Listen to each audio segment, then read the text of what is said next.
नमस्कार, India voice देख रहे हैं आप। मैं हूं आपके साथ रिया डंगवाल। छत्तीसगढ़ कौशल्या भूमि में आपका स्वागत है। बुलेटिन की शुरुआत करेंगे छत्तीसगढ़ की खबरों के साथ। खबर रायपुर से है, जहां बीजेपी के कुशाभाऊ ठाकरे परिसर स्थित प्रदेश कार्यालय में आयोजित सहयोग केंद्र में प्रदेश सरकार के उप मुख्यमंत्री, मंत्री और बीजेपी के पदाधिकारी समस्याओं और आवेदनों का तुरंत निराकरण कर रहे हैं। बीजेपी के मंत्री लगातार सहयोग केंद्र में शामिल हो समस्याओं और आवेदन का तुरंत निराकरण कर रहे हैं। इसी कड़ी में प्रदेश के वन मंत्री केदार कश्यप जन सहयोग केंद्र पहुंचे। जन समस्याओं को सुनकर उनके निराकरण के लिए विभागीय अधिकारियों से फोन पर बातचीत कर दिशा निर्देश दिए।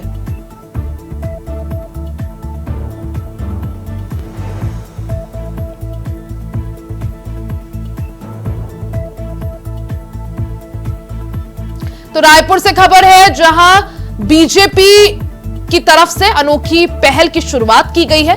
विष्णुदेव साय सरकार की तरफ से पहल की शुरुआत की गई है, जिसके तहत जो सहयोग केंद्र है उसका आयोजन किया गया है। जन समस्याओं का इस दौरान निराकरण हो रहा है। वन मंत्री केदार कश्यप ने लोगों की जन समस्याएं भी सुनी।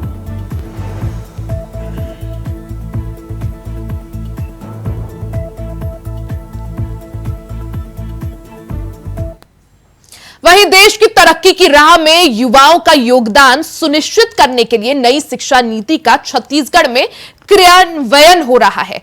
राजस्व मंत्री टंकराम वर्मा बलौदाबाजार जिले के कई कॉलेजों में आयोजित दीक्षांबर समारोह को संबोधित करने पहुंचे। इस दौरान उन्होंने कहा कि नई शिक्षा नीति में नौकरी की जगह स्वरोजगार पर जोर दिया गया है। उन्होंने कहा कि शिक्षा नीति में मातृभाषा में पढ़ाई के साथ साथ देश की संस्कृति और सभ्यता को महत्व दिया गया है, जिसमें छात्रों में गौरवशाली संस्कृति से परिचित हो सके।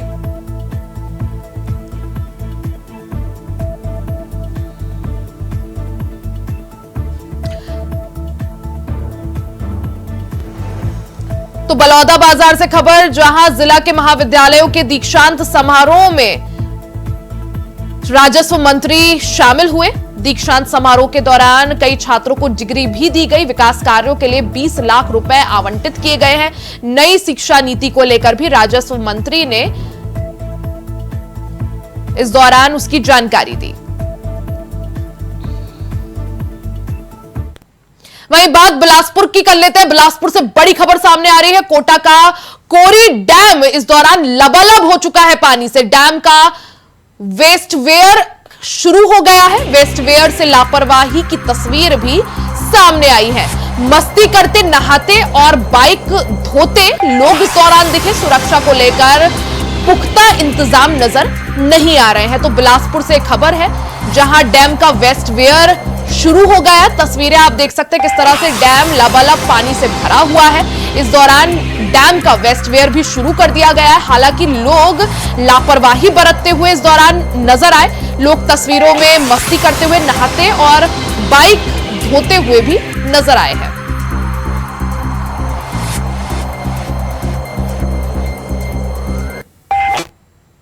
खबर कांकेर से है, जहां विभाग 104 करोड़ से सड़क तो बनी पर पुलिया बनाना भूल गया।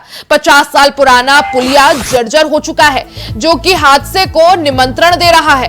दुर्ग कोंदाल से इरपानार तड़वाईली तक सन 2008 स्टेट हाईवे 25 की सड़क बनी। विभाग सड़क की मरम्मत तक करने लगे, पर ऐसे कई पुलिया हैं जो आज अस्तित्व का लड़ाई लड़ रहे हैं। संकीर्ण जर्जर पुलिया पर कोई संकेत बोर्ड तक नहीं लगाए गए हैं, जिससे दूर से पुलिया की जानकारी मिल सके, या फिर पुलिया के साइड से रेलिंग तक नहीं है, जिससे आए दिन हादसे होते रहते हैं। ऐसे में जो पुलिया है, ये हादसों को दावा दे रहे हैं। कांकेर से एक खबर, पुलिया जर्जर हालत में है, हादसों को निमंत्रण दे रहे हैं। विभाग इस दौरान सो रहा है और लापरवाह रवैया जो है वो दिखाई दे रहा है।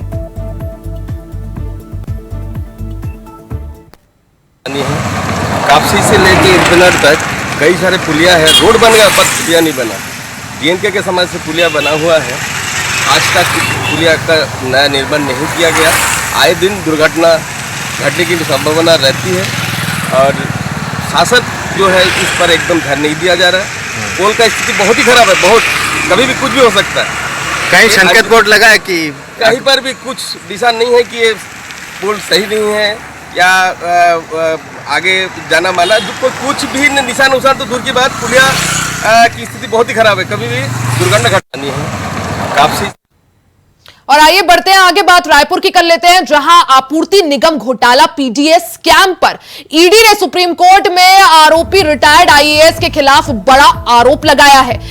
ईडी ने सुप्रीम कोर्ट को बताया कि पीडीएस घोटाले में आरोपी 2 आईएएस अनिल टुटेजा और आलोक शुक्ला को अक्टूबर 2019 में आलोक शुक्ला को जमानत देने वाले उच्च न्यायालय के न्यायाधीश के संपर्क में थे।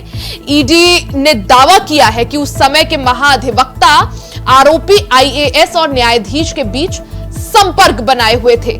ईडी ने दावा किया कि तत्कालीन भूपेश सरकार में 2 नौकरशाह अपने खिलाफ मामले को कमजोर करने के लिए सबूतों से छेड़छाड़ कर रहे थे।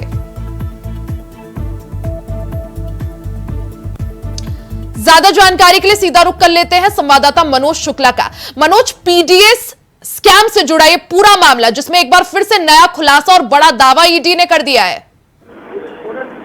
जी आपको बता दूं कि छत्तीसगढ़ के इतिहास में ये पीडीएस घोटाला एक बड़ा घोटाला सामने निकल कर आया था, जिसकी जांच ईडी लगातार कर रही थी। और 2018 में इसमें 2 आईएएस अधिकारियों को जमानत पे जो है छत्तीसगढ़ हाईकोर्ट से मिली थी, जिसे लेकर ईडी ने सुप्रीम कोर्ट में बड़ा दावा किया है कि हाईकोर्ट के जज जो है इन दोनों आईएएस के संपर्क में थे।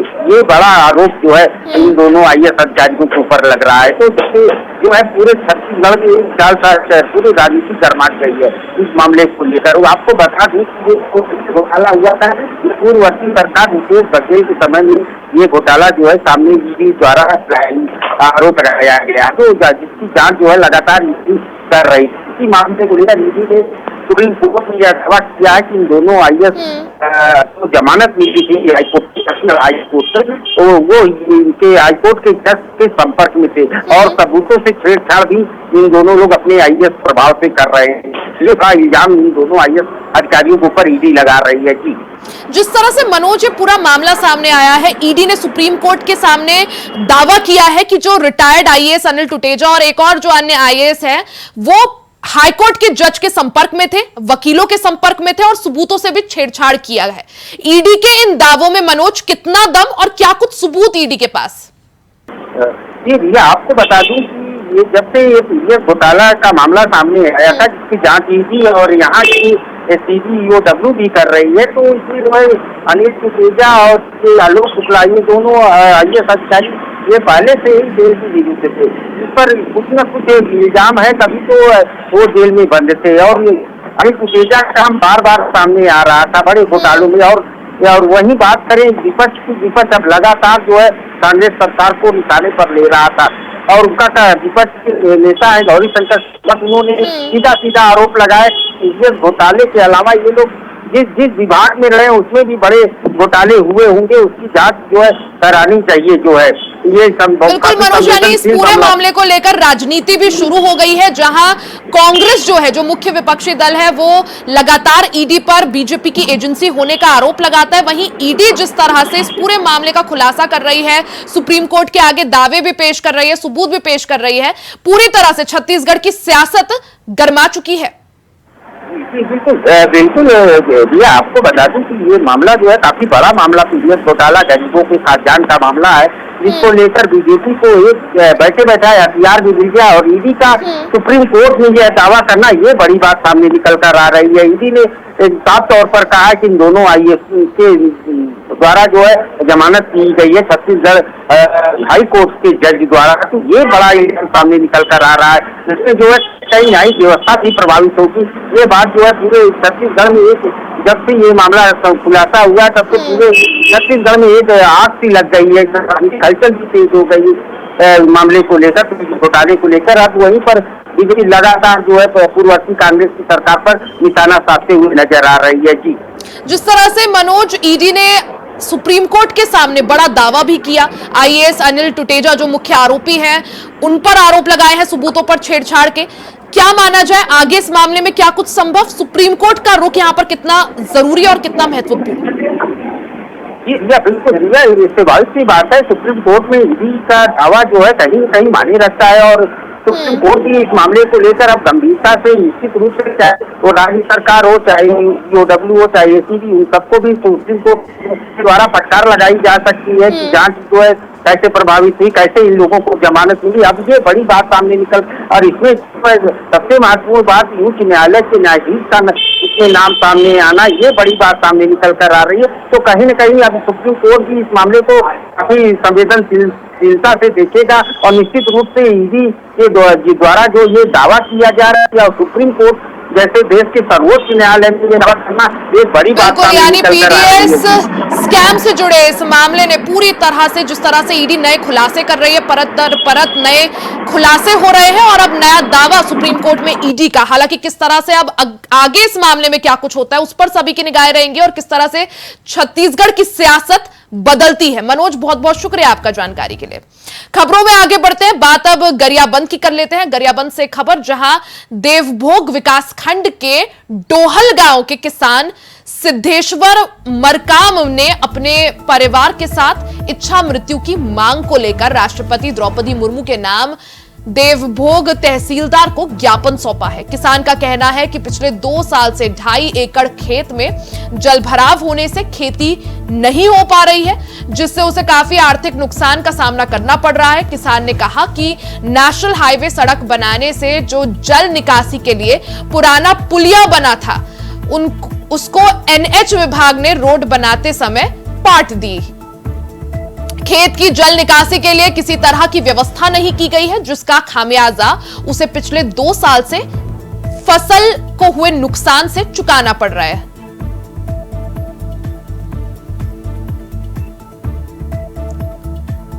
तो गरियाबंद से पूरा मामला, जहां एक किसान ने अपने परिवार के साथ राष्ट्रपति के नाम ज्ञापन सौंप इच्छा मृत्यु की मांग की है। 2 साल से जो किसान है वो फसल बर्बादी होने के चलते परेशान चल रहा है। किसान ने इस दौरान इच्छा मृत्यु की मांग को लेकर राष्ट्रपति के नाम देवभोग तहसीलदार को ज्ञापन सौंपा है।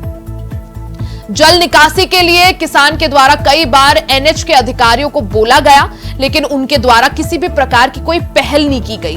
किसान का कहना है कि इसके पूर्व देवभोग SDM के अलावा जिले के कलेक्टर को भी ज्ञापन उसने सौंपा था, लेकिन किसी भी तरह की ना कार्रवाई हुई, ना ही जल निकासी के लिए कोई एक्शन लिया गया। तस्वीरें आप देख सकते हैं गरियाबंद से पूरा मामला, जिसमें एक किसान तहसीलदार के पास पहुंचा और परिवार संग इच्छा मृत्यु की उसने मांग की है।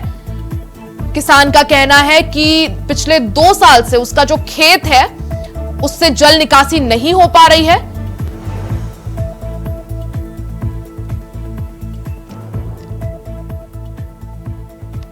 सीधा रुख कर लेते हैं संवाददाता लतीफ मोहम्मद का। लतीफ, अगर बात करें क्या कुछ ये पूरा मामला है गरियाबंद से, जिसमें किसान जो है वो तहसीलदार के कार्यालय पहुंचा और इच्छा मृत्यु की मांग की, क्या वजह और क्या परेशानी? देखिए, पूरा मामला देवभोग विकासखंड के ग्राम डोहल का है, जहां एक किसान है सिद्धेश्वर मरकाम, जो अपने परिवार एवं बाल बच्चों के साथ तहसील कार्यालय पहुंचकर वो इच्छा मृत्यु की मांग की है। उनका कहना है कि विगत 2 वर्षों से वो जो उनका जो फसल है खेतों में फसल उगा नहीं पा रहे हैं। वहाँ जल भराव की स्थिति उत्पन्न होने के कारण विगत 2 वर्षों से उन्हें भारी आर्थिक नुकसान का सामना करना पड़ रहा है, जिसका जिम्मेदार वो नेशनल हाईवे के अधिकारियों को मान रहे हैं। जी लतीफ, जिस तरह से जो पीड़ित किसान है उसने कई बार इस पूरे मामले को लेकर NH के जो अधिकारी हैं उनसे भी शिकायत की, SDM से भी शिकायत की, लेकिन आखिर क्यों इस मामले पर कुछ कार्रवाई नहीं हुई?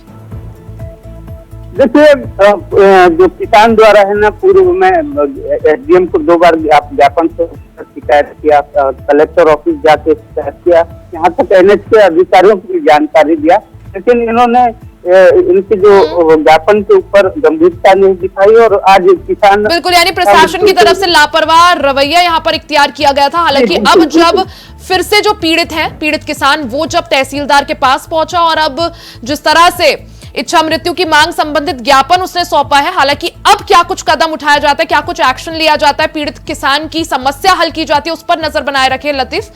बहुत बहुत शुक्रिया जानकारी के लिए।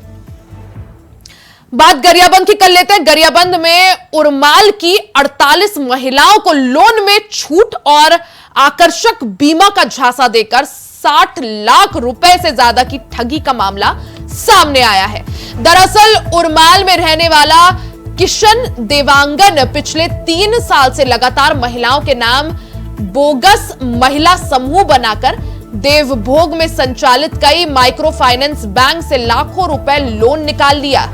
विगत 27 जुलाई से किशन परिवार समेत घर छोड़कर फरार हो गया, जिसके बाद बैंक कर्मी किश्त की रकम वसूली के लिए महिलाओं के घर पहुंचने लगे तो मामले का भांडाफोड़ हुआ।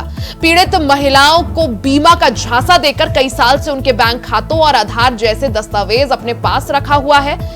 यूनियन बैंक की आईडी लेकर किशन बैंक यूपीआई के माध्यम से ग्राहक सेवा केंद्र इसलिए संचालित करता था ताकि खाते में आ रहे लोन रकम और वो घर बैठे निकाल सके। महिलाओं ने इस दौरान थाने पहुंचकर शिकायत दर्ज कराई है, गुहार लगाई है। मामले में पुलिस ने कार्रवाई का भरोसा दिया है।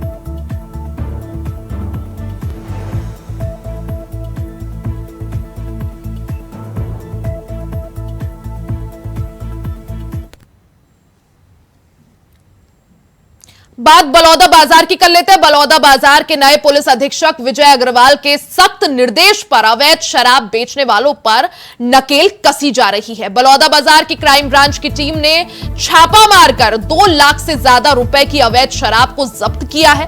कई आरोपी पुलिस की कार्यवाही को देखकर भाग भी गए। वहीं एक महिला सहित 5 आरोपियों को पुलिस ने गिरफ्तार किया है। बड़ी मात्रा में शराब जब्त की गई है। ये आरोपी गांव-गांव में अवैध शराब की सप्लाई करते थे। आरोपियों के खिलाफ छत्तीसगढ़ आबकारी एक्ट अधिनियम 34(2) के तहत गिरफ्तार कर न्यायिक हिरासत में आरोपियों को जेल भेज दिया गया है।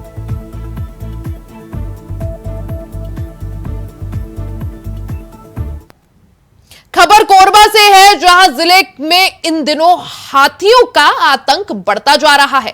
कोरबा वन मंडल के करतला परिक्षेत्र के देवलापाठ गांव में हाथियों का दल घरों और फसलों को नुकसान पहुंचा रहा था। इसी बीच हाथी को भगाने के प्रयास के दौरान एक हाथी अचानक तालाब में गिर गया। इस घटना के बाद हाथी को देखने के लिए ग्रामीणों की भीड़ उमड़ पड़ी। मौके पर वन विभाग के अधिकारी और उर्गा पुलिस पहुंची, जिसके बाद वन अमला हाथी का रेस्क्यू करने में जुटे गए हैं। इसके साथ ही किसी भी अनहोनी से बचने के लिए पुलिस बल तैनात किया गया है और वनकर्मी भी अलर्ट पर रखे गए हैं।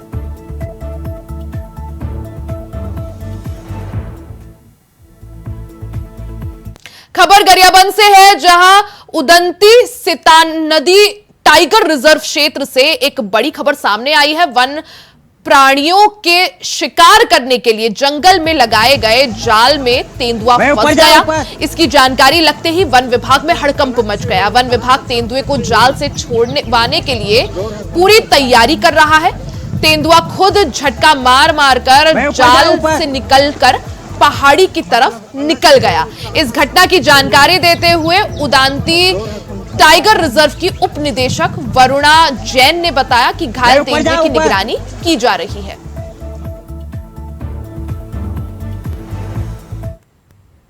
छत्तीसगढ़ को ऑस्ट्रेलिया भूमि में फिलहाल के लिए सिर्फ इतना ही। खबरों का सिलसिला जारी रहेगा। बने रहे इंडिया वॉइस के साथ।